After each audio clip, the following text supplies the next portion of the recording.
Sleep Token is a headliner for Download 2025, and some metalheads are super big mad about it online. In fact, as an event, Download is a rock and metal music festival based in the English town of Leicestershire, unrelated to Worcestershire or just the Shire in general, and has been a headbanging stomping ground for many rock and metal enthusiasts since its debut in 2003, booking many big-time headlining acts over the years, as well as showcasing some great and even legendary performances from those said bands. Yet with that said, the 2025 edition of Download has caused much consternation amongst longtime attendees. Because Raining Blood? More like raining ass. And the crux of this internet ire is regarding how Sleep Token was announced as one of Download 2025's headlining acts. See, Sleep Token has become a love 'em or hate 'em kind of band in the metal scene, mostly because the metal elites, no relation, detest the way in which Sleep Token splices genres. Sure, much of the band's output contain heavy metal riffs and harsh vocal screams, but there are also tracks that have more pop and indie rock vibes on them, vibes that exist within sections on songs, in between heavy metal riffs, or just songs that feature no metallic elements altogether. All to the point that Sleep Token's sound is difficult to describe because there isn't really anything like them. They don't fit neatly into a categorization. And if there's one thing that metal elitists truly loathe, it's music that defies heavy metal genre convention. It infringes upon heavy metal family values. Additionally, Sleep Token is a newer band who currently have only 3 albums under their belt, though it is possible we'll get a 4th LP in 2025 sometime, and the band are a masked outfit headed by an enigmatic frontman who is referred to as Vessel. And metal elitists often hate both these things, one because Sleep Token are a newer band that, compared to other more established acts, haven't paid their dues, and secondly, masks are often viewed as a gimmick, a cheap way to stand out, like edgelord comedians complaining about cancel culture all while getting paid for multiple Netflix specials, and malort. Because, there's a shit ton of Chicago foods that I'll defend to the death, but with that said, I will not defend malort.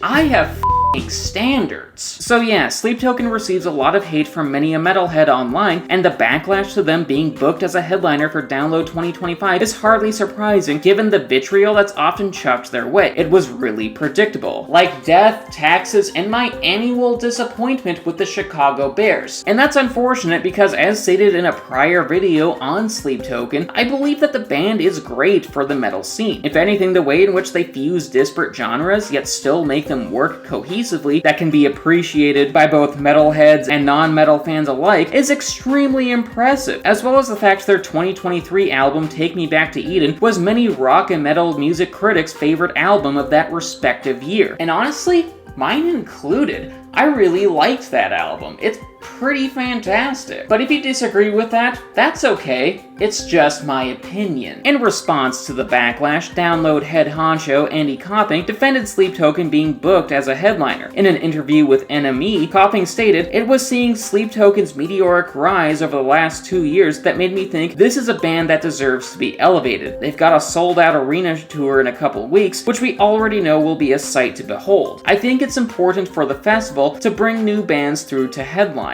Back in the day, I did it with Slipknot, I did it with Avenged Sevenfold and Biffy Clyro. In 2023, we did it with Bring Me the Horizon. Now every one of those bands across the world is perceived as a festival headliner. That's what I felt this time with Sleep Token. It feels like we're the first major festival that's taken the bull by the horns and gone, okay, it's time. It's Sleep Token's moment. I know it's going to be amazing for them, amazing for the festival, and amazing for the fans." End quote. I agree with Copping's statement, mostly because the rock and metal music festival scene really desperately needs new headliners. After all, many rock and metal fests share some of their headlining acts every year, and they are mostly well-established legacy bands, meaning that many of the biggest draws to these festivals are often from musicians that have been around for a long-ass time. And look, that's not meant as disrespect for bands that have been around since the 70s, 80s, 90s, 2000s, or whatever, unless of course they're Motley Crue. But rather, the problem here is that this is not sustainable. After all, these established bands won't be around forever, and if newer or lesser known bands don't receive a fair shot at the spotlight, the scene will stagnate. Because a scene that primarily focuses on bands and musicians from the past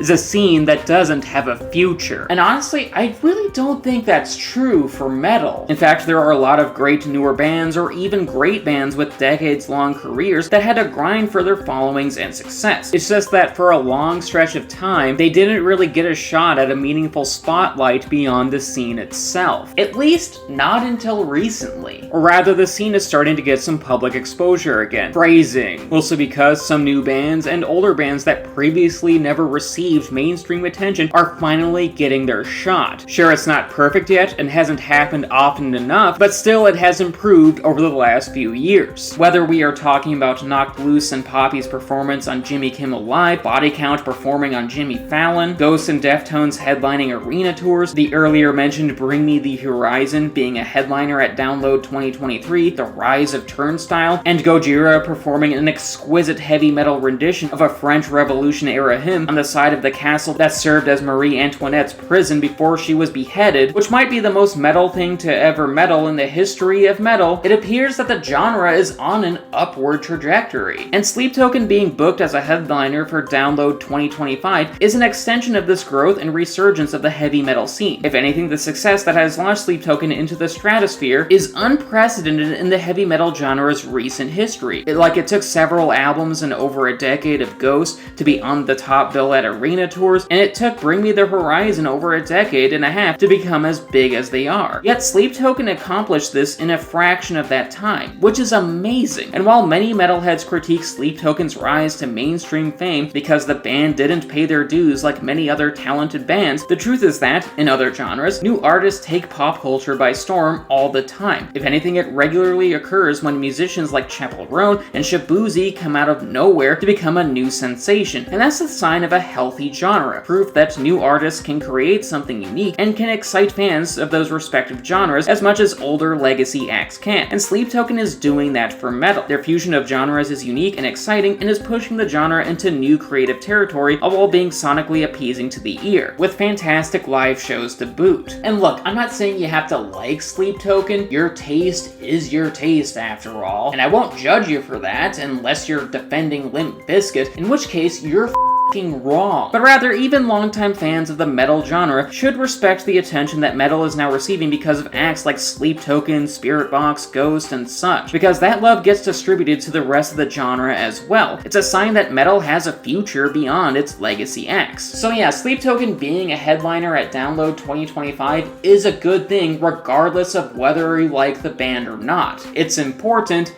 I have sleep spoken.